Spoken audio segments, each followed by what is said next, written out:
Ya, baik, kami dari jajaran Polres Aceh Utara, alhamdulillah pada hari ini telah berhasil menemukan 2 titik ladang ganja di lokasi Kecamatan Sawang, Kabupaten Aceh Utara.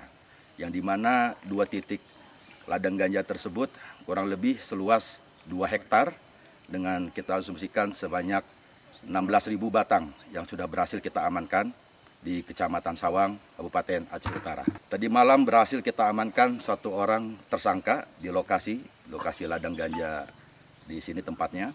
Dan alhamdulillah dari hasil pengembangan, dari hasil penangkapan kita ditemukan 7 kilogram ganja dan berhasil kita kembangkan, dan alhamdulillah hari ini kita berhasil menemukan 2 hektar ladang ganja di Kecamatan Sawang, Kabupaten Aceh Utara. Untuk tinggi rata-rata dari tanaman ganja tersebut bervariasi.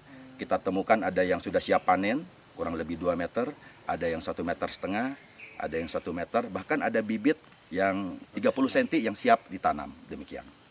Jadi berdasarkan pengembangan dari tangkapan tanggal 21 Maret yang lalu, kita berhasil mengamankan 3 tersangka pelaku peredaran narkotika jenis ganja.